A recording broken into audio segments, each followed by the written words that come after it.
Ini adalah kontainer-kontainer yang berisikan batu bara, hasil illegal mining.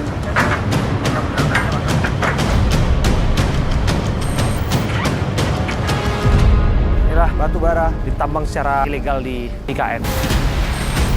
Kontainer yang kita amankan ada 351. Apakah di balik ini ada sindikat? Nah, itu yang sedang kita dalami dan kita akan ungkap. Astagfirullah, Bapak Presiden Prabowo, Pak Kapolri menegaskan agar kita bisa memberantas illegal mining siapapun pelakunya. Tambang-tambang itu akan kita mungkin revitalisasi, kita hijaukan kembali.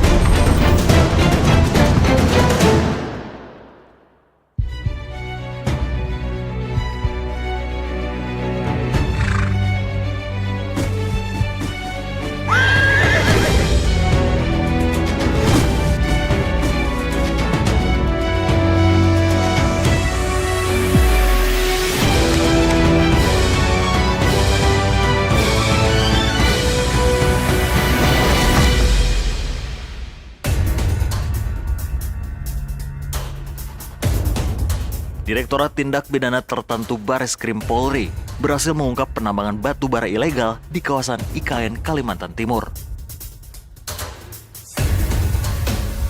351 kontainer berisi batu bara berhasil disita polisi di Pelabuhan Tanjung Perak, Surabaya. Di mana satu kontainer berisi 20 ton batu bara ilegal. Di Tipiter, Mabes Polri berhasil mengungkap kasus ini setelah melakukan pemantauan lebih dari 1 bulan lamanya. Batu bara dengan berat mencapai 7.020 ton ini rencananya akan diperjualbelikan melalui Pelabuhan Tanjung Perak. Kerugian negara akibat tambang batu bara ilegal di kawasan IKN ini mencapai 5,7 triliun rupiah. 3 orang telah ditetapkan sebagai tersangka. Lantas, sejauh apa pengungkapan yang dilakukan di Tipiter Mabes Polri untuk menghentikan tambang batu bara ilegal? Berikut penelusuran tim Abraham di Surabaya, Jawa Timur.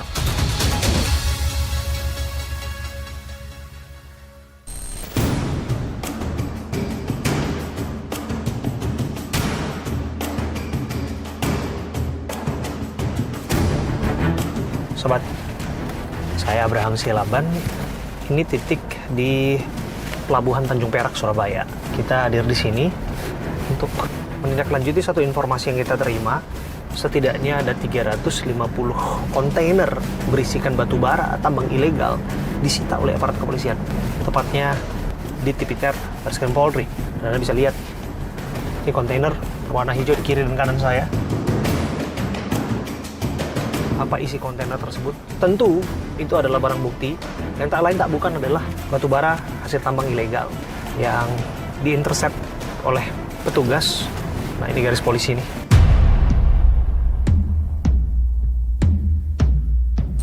Batu bara yang disebutkan bergerak dari Balikpapan dan dihentikan di Pelabuhan Tanjung Perak, Surabaya.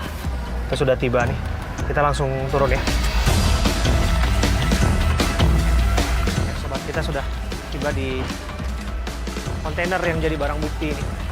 Nah, aparat kepolisian sedang memastikan bahwa tempat ini steril, tempat ini ditaruh garis polisi.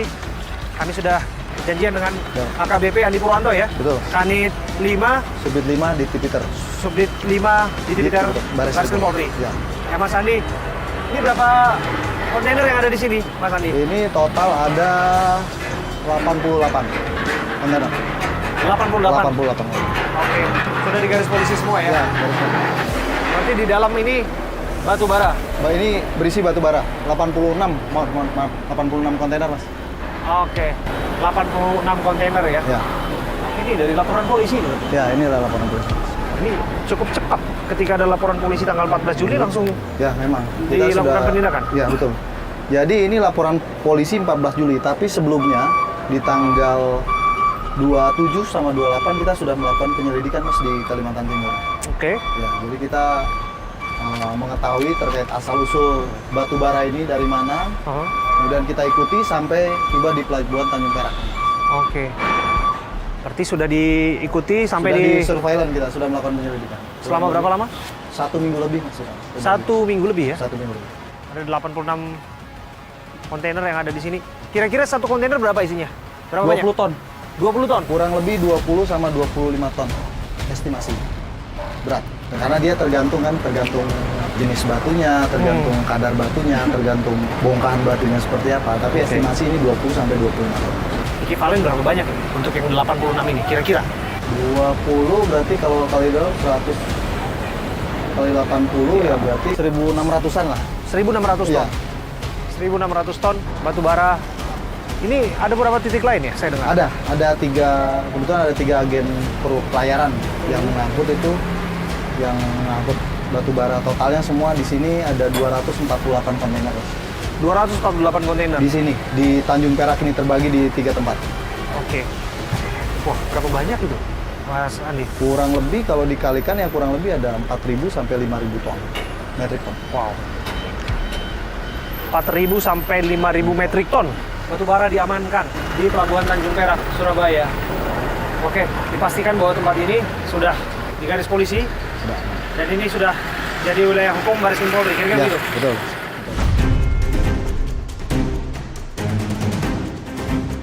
Mas, kita bergerak ke titik lain ya? Boleh, boleh. Ini salah satu titik ya? Ya. Jadi kita mau melihat titik lain di mana kontainer-kontainer lain juga diamankan oleh petugas ya? Oh, ya. Ya, kita berangkat.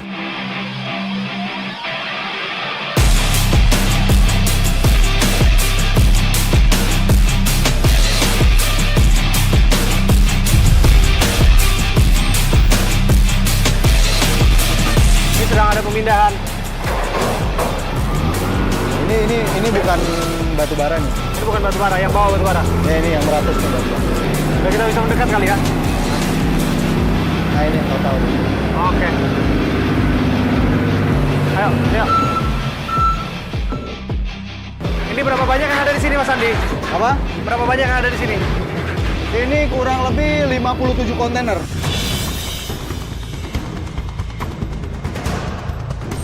Jadi juga berasal dari Kalimantan ya? Ini Kalimantan, Balikpapan. Balikpapan.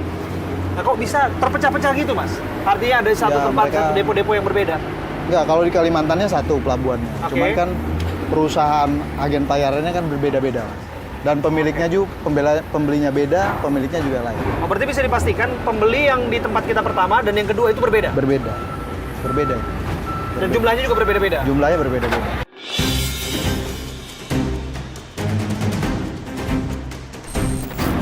.57 kontainer ini di Meratus, PT Meratus. PT Meratus. Di depo PT Meratus.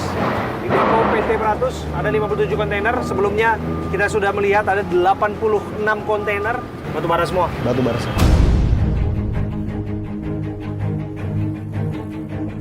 Ada titik lain, Mas? Ada? Oke, kita akan menuju ke titik lainnya. Ada satu titik lain yang kita akan lihat bersama. Ini adalah kontainer-kontainer yang berisikan batu bara hasil illegal mining. Saya ada di sini dan melihat proses buka. Oke, satu persatu dibuka. Susah bukanya, Pak.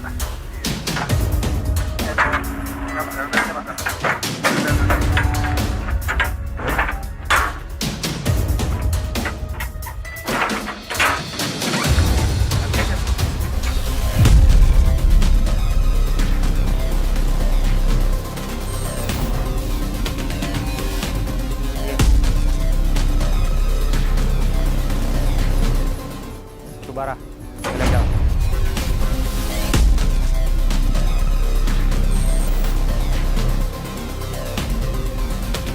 Berapa banyak nih biasa, Pak? Ya, Pak. Berapa banyak, Pak? Dalam satu kontainer ini Iya. Dalam satu kontainer ini bisa menampung berapa banyak, Pak? 20 ton, sekitar 20 ton. Satu kontainer 20 ton. Iya, Metrik ton ya, Pak? iya benar, Pak.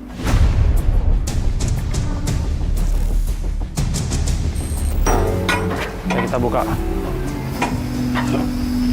Lama ya.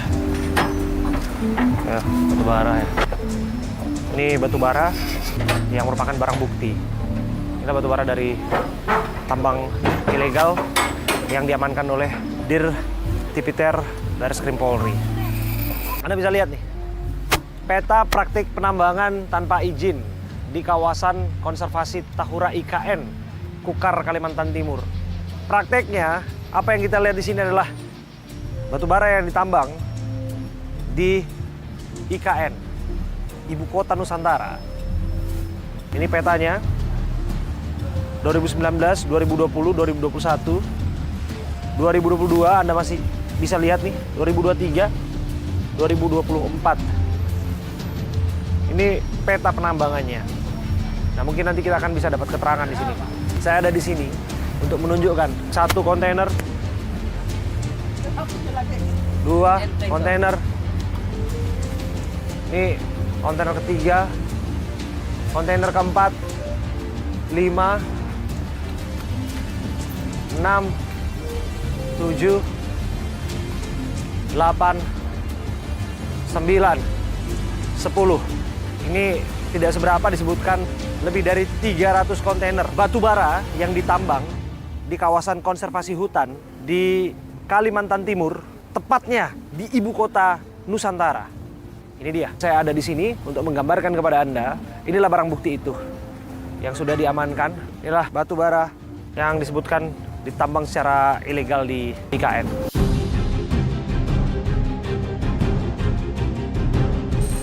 Nah, sekarang akan digaris polisi, silakan dong. Kita lihat prosesnya. Barang-barang bukti ini akan digaris polisi.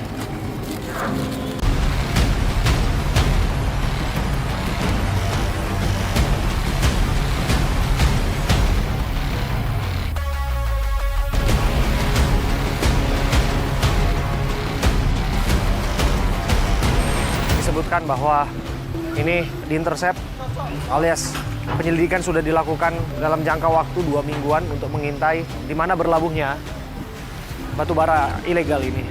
Dan prakteknya ia berlabuh di Pelabuhan Tanjung Perak, Surabaya. Berangkat dari Kalimantan, dari ibu kota Nusantara. Dia berlabuh di Tanjung Perak, Surabaya. Ini memang harus dikunci sekuat ini ya Pak ya? Wow, coba. Ya Pak, 3, 2.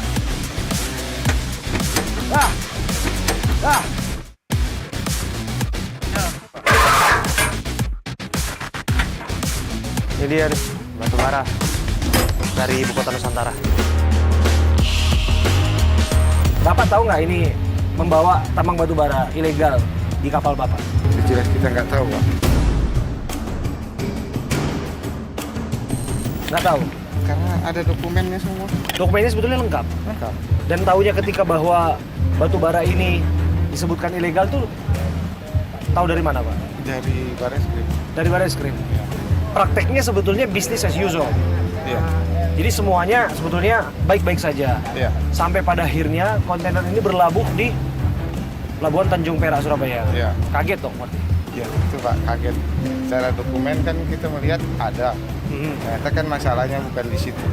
Masalahnya Di sumber tambangnya katanya. dia ini berlayar dari mana sih Pak? Kalau kan Balikpapan. Balikpapan. Berarti pelabuhan KKT, Karyangau. dari Pelabuhan Karyangau dia dibawa ke Pelabuhan Tanjung Perak. Iya, benar. Berapa hari perjalanan itu Pak? 2 hari. 2 hari perjalanan. Jadi di kapal biasa saja. Iya, setelah itu sebelum datang baru dari Barreskrim. Ada barang ini tolong di hold. Nah, kasih surat. Bapak yang hold berarti itu? Iya. Bapak dikontak untuk hold itu kapan Pak? Sebelum kapalnya sandar. Maksudnya bulan lalu atau seminggu yang lalu? Atau Bulan ini. di bulan ini? Ya. Tadinya Bapak sempat cek dokumen-dokumennya juga ya Pak ya? Sebelum diangkut kan dimuat dokumennya kita Ada. harus cek. Cek. Dokumen itu lengkap saja? Secara Lengkap. administratif? Kita kan nggak bisa mengatakan ilegal atau tidak kamu Pak. Yang Oh. penting lengkap. Oh, Bukan memainkan mengatakan itu ilegal Pak. Berarti ini frekuensinya sudah sering ya Pak ya untuk pelayaran dari penambangan di Balikpapan atau di Kalimantan Timur menuju ke sini? Karena disebutkan ini di IKN Pak, Ibu Kota Nusantara Pak, tambangnya. Bapak tahu berarti bahwa itu penambangan di daerah Ibu Tidak Kota tahu Nusantara? Pak. Kita nggak tahu dari mana itu Pak. Oh, yang penting bahwa itu masuk kapal. Iya, dia datang mau kirim barang ini dokumennya lengkap sudah muat. Dari mana kan? Berapa banyak Pak untuk di spill Pak?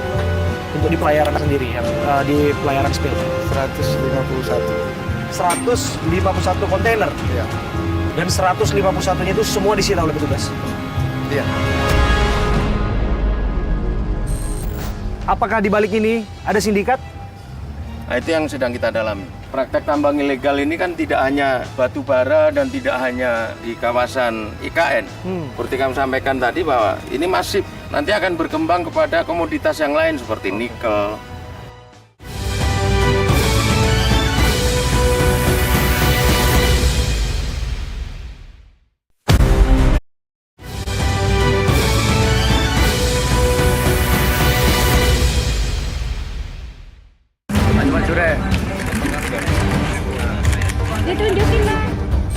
Upaya penggagalan atau pengungkapan kasus terkait dengan illegal mining dengan modus menggunakan kontainer.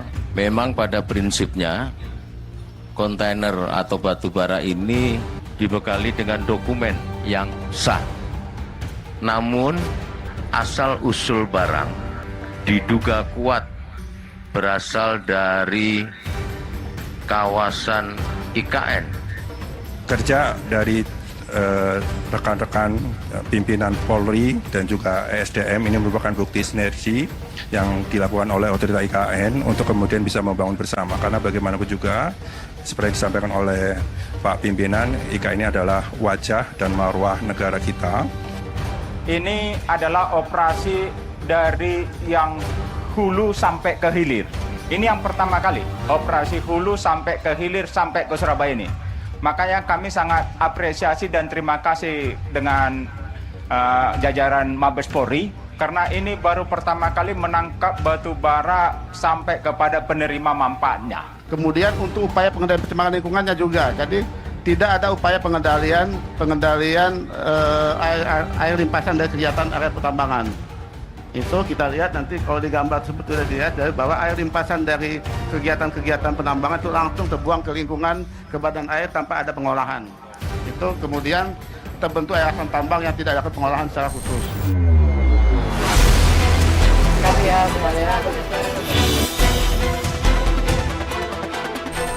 Tentu kita berharap satu penjelasan yang lebih detail, mendalam dari Dirtipiter Bareskrim Polri, Brigadir Jenderal Polisi Nunung Saifuddin. Pak Nunung, Anda tadi menjelaskan bahwa kemudian taksiran kerugian negara 5 triliun dari ungkapan yang dilakukan. Bisa jelaskan lebih detail? Kerugian yang ditimbulkan sementara ini adalah kerugian lingkungan, itu lebih kurang 3,2 triliun. Kerugian lingkungan ini tetapi masih bisa naik lagi karena ini hanya baru dihitung dari kerusakan hutan, ya rekan-rekan. Sementara karena ini adalah wilayah konservasi, ada variabel-variabel lain yang kemudian menjadi nilai kerugian juga. Sementara kerugian dari batu baranya sendiri sekitar 2,2 triliun. Nah, total adalah 5,7 triliun sementara ini. Tapi saya yakin nanti akan jauh lebih besar setelah kita menunggu hasil penghitungan dari Kementerian Lingkungan Hidup dan Kementerian Kehutanan yang mereka akan menjelaskan variabel-variabel kerugiannya apa saja. Ya. Pak Nunung, kalau kita bisa lihat di sini. Ini adalah batu bara ilegal itu ya. Berapa lama waktu pengintaian dilakukan untuk memastikan bahwa barang bukti ini pada akhirnya diamankan beserta dengan tersangkanya? Ini kita lakukan mulai surveillance kurang lebih 2 bulan. 2 bulan? Ya. Oke. Sehingga kita bisa ngambil dari hilir, ya. Hilirnya sementara ini masih di level di pelabuhan. Nanti kita akan kembangkan lagi kepada penggunanya atau pemakainya. Namun demikian, untuk pemakai kita akan mencari tahu apakah mereka tahu barang ini barang legal atau ilegal. Kita juga tidak bisa menjadikan serta-merta menjadikan mereka sebagai tersangka. Oke, kita mau pastikan lagi yang dietalasekan di sini kan puluhan kontainer, tapi yang kita mau pastikan berapa total kontainer yang diamankan? Kontainer yang kita amankan ada 351, 248 sudah kita sita di Surabaya dan 101 masih kita amankan, masih dalam proses pemeriksaan dokumen, dan nanti manakala ini sudah kita temukan pelanggarannya, maka akan segera kita sita juga. Oke, total tersangka, Jenderal? Sementara ini baru ada 3 dan pasti akan berkembang lebih banyak lagi. Nah, tentu ini menarik karena kita bicara mengenai satu praktek tambang ilegal yang pada kenyataannya ia beroperasi di wilayah otorita Ibu Kota Nusantara. Terus terang, saya pribadi kaget. Bagaimana kemudian aparat memastikan dan memetakan bahwa ini adalah tambang yang tidak berizin, tambang yang ilegal di wilayah otorita kita? Jadi ini, lokasi tambang, selama itu tambangnya di hutan lindung, apalagi di hutan konservasi, pasti tidak akan terbit IUK. Ya. Kenapa sementara ini mereka bisa berlangsung lama beroperasi dari 2016 ya, sampai dengan 2025 kemarin, karena mereka kucing-kucingan. Jadi lokasinya pun tidak dalam satu hamparan, tetapi ada beberapa tempat yang mereka bisa kerjakan dan mereka selalu berpindah-pindah. Nah, walaupun beberapa waktu yang lalu dari Polda juga pernah melakukan pengungkapan atau penangkapan di lokasi tersebut. Tunggu, Anda sebutkan lokasinya berpindah-pindah, tidak dalam satu hamparan. Apakah di balik ini ada sindikat? Nah, itu yang sedang kita dalami dan kita akan ungkap.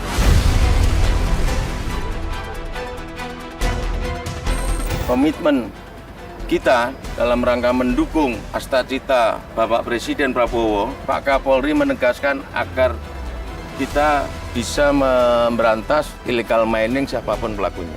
Nah, itu dia. Kan disampaikan dalam pidato Presiden bahwa illegal mining ataupun tambang ilegal memang harus ditertibkan. Dan proses penertibannya kan lintas sektor, tuh, Jenderal. Apakah itu sudah dilakukan, koordinasi lintas sektor itu? Sudah. Dan itu sudah ada perintah dari Pak Presiden kepada Pak Bahlil selaku Menteri SDM untuk membuat satgas. Dan tadi akan kita sudah rapatkan beberapa hari kemarin untuk segera menindaklanjuti perintah dari Presiden. Yang menjadi stakeholdernya nanti adalah Kementerian SDM, didukung kita dari Polri, dari TNI, dan juga kementerian terkait. Indikasi itu mengartikan bahwa sesungguhnya praktek-praktek serupa juga masih ada. Praktek-praktek tambang ilegal itu juga masih masif. Bicara perkara ini di wilayah otorita IKN, masih ada praktek serupa, Jenderal? Sedang kita dalami. Sedang didalami. Tapi ada dugaan ke arah sana? Karena praktek tambang ilegal ini kan tidak hanya batu bara dan tidak hanya di kawasan IKN. Seperti kami sampaikan tadi bahwa ini masif, nanti akan berkembang kepada komoditas yang lain seperti nikel, emas, dan itu tidak hanya di wilayah IKN. Ada di Kalbar, ada di Sumatera, ya. Banyaklah nanti kita akan. Yang penting kita punya komitmen untuk mendukung, mengamankan, dan mensukseskan program Astacita Presiden Republik Indonesia. Satu lagi, Jenderal, terakhir. Seberapa penting kemudian memastikan penindakan hukum tetap dilakukan, tapi prakteknya ekonomi dan tetap berjalan sebagaimana mestinya. Bisnis tetap berjalan sebagaimana mestinya. Kebutuhan akan batu bara ini kan fluktuatif. Kadang dia banyak, kadang sedikit. Ini tidak akan pernah mengganggu. Kenapa? Ketika illegal miningnya kita berantas, maka yang legal dia pasti akan meningkatkan produksinya. Sehingga kebutuhan tetap tercukupi. Kebutuhan tercukupi seperti biasa, otomatis pemasukan negara dari royalti pun masih tetap sama.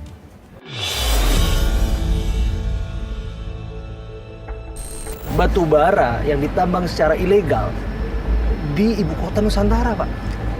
Itu menyedihkan. Tambang-tambang itu akan kita mungkin revitalisasi, kita hijaukan kembali. Karena kami diberi amanat oleh pemerintah untuk kemudian bisa mewujudkan IKN itu sebagai kota berkelanjutan.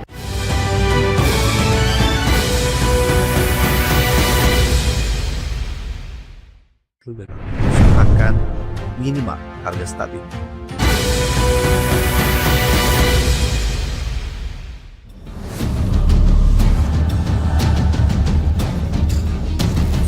Sobat, saya Abraham Silaban. Saya ada di Pelabuhan Tanjung Perak, Surabaya. Saya ada persis di Depo Meratus. Di belakang saya, gunungan dari kontainer ini adalah gunungan batu bara ilegal. Disebutkan lebih dari 4.000 bahkan hampir 5.000 metrik ton batu bara diamankan oleh di Tipiter Baris Krim Polri di tempat ini di Tanjung Perak, Surabaya. Kita akan lihat siapa yang bertanggung jawab di balik ini semua. Betulkah ada pelanggaran yang dilakukan oleh oknum-oknum yang bermain dalam tambang ilegal, dan kita akan lihat penindakan yang dilakukan oleh petugas.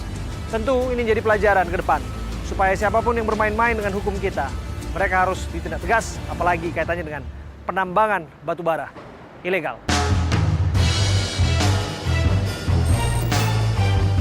Dari otorita IKN juga hadir di sini. Pak Agung, Terima kasih. dari IKN ya Pak ya? Siap. Pak, ini kaget tidak Pak?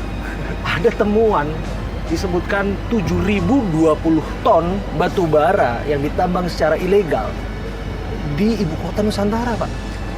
Itu menyedihkan, tapi itu juga fakta yang terjadi di IKN.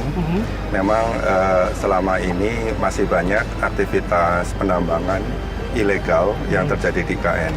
Itulah kenapa kami berusaha dan sedang bersinergi dengan kementerian lembaga terkait termasuk dengan Polri untuk kemudian melakukan penertiban.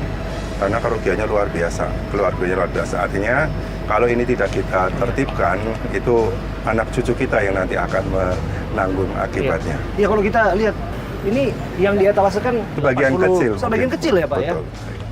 Ternyata batu bara ini saya baru tahu betul. Saya baru tahu bahwa batu bara ada ditambang di wilayah otorita ibu kota Nusantara. Betul. Terus terang saya kaget gitu. Apakah kemudian ini sudah diketahui sebelumnya atau seperti apa Pak? Jadi wilayah otorita ibu kota Nusantara itu memang cukup luas, sekitar 250.000 hektar lebih. Iya. Dan sebagian memang tadi sebelumnya digunakan untuk perusahaan tambang. Iya. Ada yang legal, ada juga yang ilegal seperti ini Mas.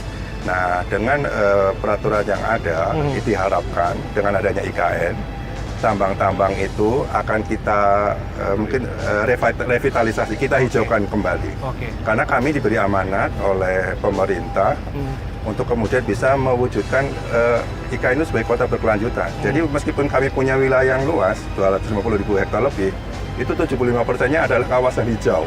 Sedangkan yang terbangun hanya 25%. Tunggu Pak, tadi Bapak sebut ada yang legal dan ada yang ilegal. Betul, Yang sampai hari ini masih beroperasi di ibu kota Nusantara. betul. Nah, indikator ilegal itu apa Pak? Sampai kita ketahui bahwa ditemukan bahwa batu bara ilegal. Pasti kami sudah berkoordinasi dengan Kementerian SDM. Kami minta kepada Kementerian SDM daftar perusahaan-perusahaan yang legal yang masih beroperasi, dan memang secara ketentuan kebijakan itu mereka masih boleh beroperasi sampai dengan selesai masanya izin. Yang ilegal ini sebenarnya nggak ada izinnya.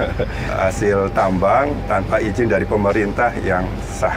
Oke. Itu makanya kemudian kita definisikan seperti ini ilegal, nggak ada izinnya Mas ini Mas. Berapa lama Pak? Kalau lamanya ya sudah cukup lama terjadi. Artinya itu yang terjadi faktanya, dan sekarang kami sedang mencoba merapikan. Iya. Kami dengar kerugiannya nggak tanggung-tanggung Pak. Kerugian negara mencapai 5 triliun. Cukup besar. Nanti angkanya mungkin akan kita pastikan dengan Kementerian Lembaga terkait, memang cukup besar. Karena lumayan besar. Nah, pertanyaan berikutnya, bagaimana monitoring yang dilakukan oleh otorita IKN Pak? Sampai pada akhirnya terlihat di sini ada temuan bahwa tambang batubara ilegal itu ada di wilayah otorita IKN. Jadi mulai tahun 2023 kemarin, begitu kami dibentuk, kami sudah membentuk satuan tugas, ya, namanya satuan tugas untuk menyelesaikan aktivitas, terutama yang ilegal. Karena yang ilegal itu kami masih menghormati kebijakan bahwa mereka masih boleh beroperasi sampai dengan selesainya IUP. Untuk yang ilegal ini, karena memang tadi dari segi jumlah, termasuk tadi mereka itu nambah kan tidak terkontrol oleh kami kerusakannya, belum nanti dampaknya terhadap lingkungan segala macam. Itu sudah 2023 sudah kami lakukan. Tadi ada namanya satgasnya, Satgas kegiatan aktivitas ilegal melibatkan kepolisian, kemudian kejaksaan, termasuk juga kehutanan, TNI, kemudian ESDM, pemerintah daerah. Dan secara rutin kami melaksanakan patroli untuk kemudian kami coba semacam mendata yang terjadi di lapangan seperti apa. Jadi begitu kami masuk, kami sudah melakukan semacam pendataan. Dan itu masih terus berjalan. Nah, ini kan yang jelas ada di wilayah Tahura ya Pak ya? Taman Hutan Raya IKN, betul ya Pak ya? Kalau Bukit Soeharto ya. Bukit Soeharto, betul ya Pak ya? Nah, bahwa di situ dilakukan pelanggaran. Kami dengar ada pelanggaran lingkungan hidup, kehutanan, kemudian juga lain sebagainya, Bu. Dampaknya apa sih, Pak, terhadap IKN, terutama kan yang kita pahami IKN itu kan KIPP, Pak. Iya. Lepas dari itu, mungkin secara umum dan secara berkala itu apa dampaknya, Pak? Jadi seperti saya sampaikan tadi, IKN itu adalah kota hutan. Sebagian besar wilayahnya adalah hutan. Smart Forest City ya, Pak? Ya, kota berkelanjutan. Artinya ketika kemudian ada suatu area wilayah yang cukup luas yang tidak hutan, itu kami akan harus menghutankan kembali. Upaya untuk menghutankan kembali itu kalau tanahnya, mohon maaf sekali, digali tanpa aturan segala macam itu butuh waktu, butuh biaya yang sangat luar biasa. Itu yang harus dari sekarang coba kita selesaikan masalah ini supaya tidak semakin meluas. Jadi kami coba yang sudah ada segera kita tertibkan sehingga kemudian kami punya cukup waktu untuk kemudian upaya merehabilitasi semua dampak kerusakan yang terjadi karena tambang-tambang ilegal ini, Mas. Masih ada tidak, Pak, praktek-praktek serupa di sana? Masih.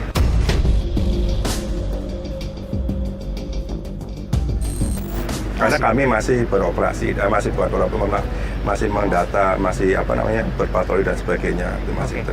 Makanya kami terus terang sangat berterima kasih dukungan dari teman-teman kepolisian dan TNI dan juga kementerian lembaga terkait untuk kemudian ayo ini IKN itu bukan proyeknya otorita loh. IKN itu proyeknya negara, proyeknya strategis nasional. Kita dengan kementerian lembaga terkait bersinergi secara terus menerus. Mohon maaf, kita baru 2023 Mas tadi secara bertahap ya yang penting ada progres dan tadi harapan kami di 2045 benar-benar ketika nanti IKN itu menjadi kota yang mandiri, yang 75% itu yang harus terwujud kota hijau. Tapi yang kami ingin pastikan prakteknya temuan ini dan yang Anda sebutkan masih ada operasi tambang-tambang ilegal di sana tidak mempengaruhi progres pembangunan. Oh tidak, Mas, tidak. Tetap kami melakukan upaya rehabilitasi baik lahan yang ada, lahannya itu maksudnya lahan yang ex hutan industri maupun ex tambang-tambang yang ilegal. Kalau yang tambang legal tanggung jawabnya perusahaan, yang ilegal ini akan kami rehabilitasi. Tentunya tidak dengan kami sendiri, dengan pekerjaan sama Kementerian Kehutanan, kewenangan itu, termasuk juga perguruan tinggi, beberapa perusahaan. Masih terus berjalan ya, Pak? Progres IKN berapa persen sekarang, Pak? Kalau KIPP sudah relatif siap, sudah di atas 90%. Ya. Harapan kami nanti di 2028, juga harapan Pak Presiden, kita menjadi ibu kota politik, pembangunan berjalan. Sekarang kami sedang mempersiapkan ekosistem untuk legislatif dan yudikatif. Oke, tapi yang jelas tidak merayakan lagi HUT kemerdekaan kita di sana ya. Untuk tahun ini, Pak? Untuk tahun ini paling tidak ya. Terakhir ini, Pak, urusan IKN ini kan Bapak sebagai bagian unit penegakan hukumnya, gitu, Pak. Bapak juga pasti dengar juga. Selain ditemukan bahwa ini ada tambang ilegal batubara di sana, ada juga yang menarik, Pak. Ini kaitan dengan praktik prostitusi liar yang disebutkan. Ini ada di sana, begitu, Pak. Nah, bagaimana Bapak menjelaskan itu sebetulnya, Pak? Apakah betul marak di sana juga selain bahwa ada tambang ilegal, ternyata di sana juga ada praktek prostitusi yang hari-hari ini disebutkan liar di sekitaran IKN. Iya, jadi kalau itu kan tadi sebenarnya Pak Kapan itu hanya berita hoax saja. Jadi kami sudah Pak Kepala sudah mengeluarkan statement bahwa itu sudah ditertibkan pas bulan puasa kemarin. Kami senantiasa bersinergi dengan Kementerian Lembaga Terkait tidak hanya terkait dengan tambang liar, mungkin juga penjarahan hutan liar, hutan secara liar ya, termasuk perkebunan, masalah sosial. Jadi kami di otoritas IKN mencoba tadi tidak hanya fisik, tapi yang non fisiknya kami coba tata bersama. Jika ini barang baru, tadi banyak mungkin menarik minat ya orang dari berbagai kalangan, termasuk pekerja, termasuk masyarakat lokal juga kami berdayakan supaya IKN itu benar-benar memberikan manfaat seluas-luasnya. Terima kasih Pak Kepala Unit Kerja Hukum dan Kepatuhan Otorita IKN, Bapak Agung Budi Mulyawan. Terima kasih Mas, terima kasih. Terima kasih Mas Abraham. Terima kasih Pak. Nah, artinya persis seperti yang disampaikan, bahwa ini tidak memiliki dokumen resmi, ini tidak memiliki IUP. Ya, kalau dari sumbernya tidak memiliki IUP, kita akan bentuk satgas, tidak hanya di IKN juga, termasuk di wilayah lain di luar Kalimantan.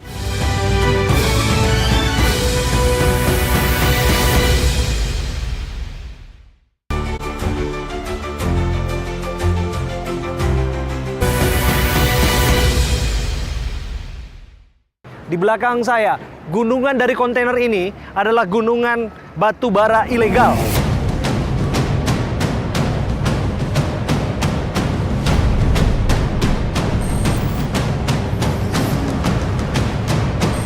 Ini adalah kontainer-kontainer yang berisikan batu bara hasil illegal mining.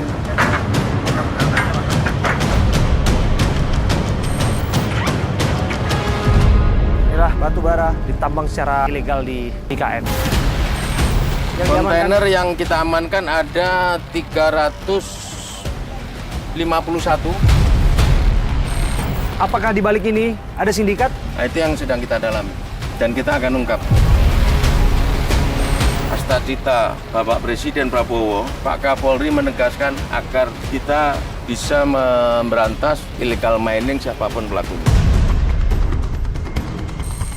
Tambang-tambang itu akan kita mungkin revitalisasi, kita hijaukan kembali. Pak Surya, terima kasih. Pak Surya, kita bicara mengenai ini disebutkan tambang ilegal. Iya. Batu bara hasil tambang ilegal. Iya. Kami sempat bicara dengan pihak pelayaran yang mengatakan bahwa mereka telah memeriksa dokumen-dokumennya. Dan sampai pada akhirnya mereka kaget ketika, dalam tanda kutip ya, ini di-intercept lah. Masuk ke pelabuhan Tanjung Perak dan ini merupakan hasil batu bara tambang ilegal. Iya. Bagaimana menjelaskan kepada publik soal ini? Iya. Kita itu punya IUP hampir 800 IUP ya, khususnya batu bara ya. Iya. Dan APH sebagian besar mereka sudah operasi produksi. Iya. ESDM memang sudah memperbaiki tata kelola terkait dengan produksi dan penjualan. Dan kami sudah membarier bahwa produksi-produksi yang dihasilkan oleh perusahaan tambang itu benar-benar dari IUP dia dan sesuai dengan persetujuan yang kita miliki baik FS maupun NKAB. Dan kami juga udah punya kontrol di surveyor dan teman-teman yang ada di KSOP. Jadi memang kalau terkait dengan apakah itu sumbernya dari ilegal atau enggak, memang akan kita pantau pasti berdasarkan pembukaan lahan yang mereka lakukan. Perusahaan-perusahaan ini sebenarnya sudah hampir besar tuh ada yang melakukan pembukaan lahan, tapi pembukaan lahan itu kan harus kita konversi. Ya. Berapa sih sebenarnya yang dia buka dan berapa produksi yang mereka bisa hasilkan dengan pembukaan lahan itu. Nah, ini ada investigasi yang menyatakan memang dari sisi bukaan maupun dari segi produksinya memang nggak balance. Jadi artinya bisa terjadi itu dari sumber lain. Dan memang SDM tidak bisa setiap hari akan memantau itu. Jadi kita mesti harus ada sisi administrasinya yang kita perbaiki. Nah, artinya persis seperti yang disampaikan, Ya. bahwa ini tidak memiliki dokumen resmi, ini tidak memiliki IUP. Ya kalau dari sumbernya tidak memiliki IUP.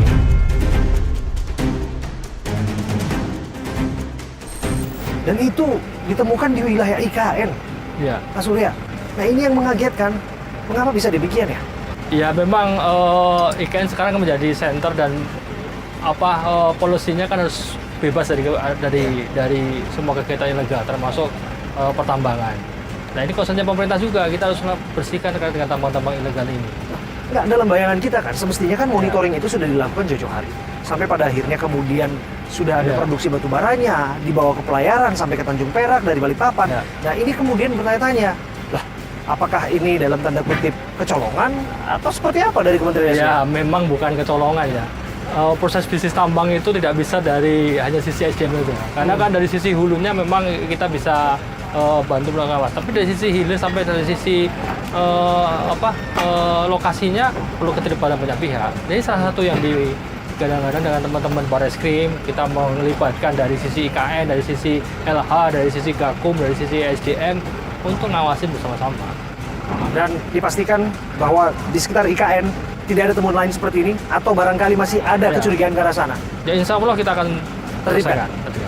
Sesuai dengan tadi disampaikan oleh Pak Brigjen kan, kita akan bentuk satgas, tidak hanya di IKN juga, termasuk di wilayah lain di luar Kalimantan. Nah, satgas, lagi-lagi istilah satgas ini dibentuk dan kemudian dilakukan untuk melakukan penertiban. Nah, bagaimana memastikan bahwa satgas itu melakukan penertiban betul-betul pada rule-nya, betul-betul pada koridornya, tanpa melihat ada unsur subjektivitas lain, entah itu terafiliasi kepada kepentingan tertentu, apalagi yang dianggap dengan kekuasaan dekat dengan pemerintahan. Kalau menurut saya, Satgas harus melibatkan seluruh pelaku kepentingan. Ya, tidak hanya SDM, tapi termasuk APH dan beberapa rekan di Kementerian Lingkungan Hidup dan Kementerian Kehutanan. Yang kedua, prinsipnya harus dikembalikan kepada regulasi. Regulasi yang ada seperti apa, ya itulah diperbaiki tata kelola dengan regulasi itu. Jangan ada kepentingan di luar regulasi yang sudah ditetapkan pemerintah. Ini disebutkan kerugian negara hampir 5 triliun. Apa betul adanya? Kita lagi minta datanya ya, karena yang menghitung kan teman-teman dari Bareskrim sama teman-teman dari LH. Dari sisi SDM-nya kita belum hitung, tapi dari sisi tonasenya kita sudah dapat angkanya. Oke. Nanti kita tunggu hasil dari teman-teman di Bareskrim dan di LH untuk perhitungan lebih tepat. Seberapa penting kemudian ini menjadi satu hal yang dianggap percontohan supaya ke depan tidak ada pelanggaran Ya. serupa bagi siapapun yang melakukan aktivitas pertambangan. Di sisi lain, upaya pertambangan mesti dan harus dilakukan sebagai bentuk upaya untuk menggenjot ekonomi. Betul. Tapi di lain sisi, law enforcement harus ditegakkan. Betul. Bagaimana memastikan paralel keduanya berjalan? Kami dari SDM sudah memperbaiki dari sistem pengawasannya, termasuk online system sudah kita lakukan, tata kelola sudah kita perbaikan, keterlibatan instansi lain juga itu merupakan hal yang penting. Nah, Satgas ini yang harus kita optimalkan terkait itu. Kembali lagi bahwa Satgas ini harus mengedepankan regulasi yang sudah ada. Jadi jangan keluar dari regulasi yang ada. Kalau keluar dari regulasi yang ada, pasti nanti akan dampaknya akan ada masalah-masalah hukum berikutnya gitu loh. Kalau kita nggak kembali kepada regulasi yang ada. Jadi Satgas ini tujuannya adalah bukan hanya penertiban, tapi terkait dengan nanti pemangku-pemangku yang melakukan kegiatan tambang ini, apakah dia akan dilakukan penegakan hukum secara tegas atau akan diberikan macam pembinaan pengawasan dari regulasi kita. Terakhir Pak, apa pesan yang ingin disampaikan bagi siapapun itu, para pemain yang dianggap menjadi decking, menjadi oknum-oknum yang kerap kali disebut membackingi praktek-praktek tambang yang hari-hari ini masih ada? Bagi masyarakat, hari ini kita ada kegiatan penertiban atas kegiatan tambang dari hulu dan hilir, dan kami berharap ini bagian dari komitmen pemerintah. Kita tidak sendiri, SDM, Bareskrim, dan teman-teman dari KLI tidak sendiri.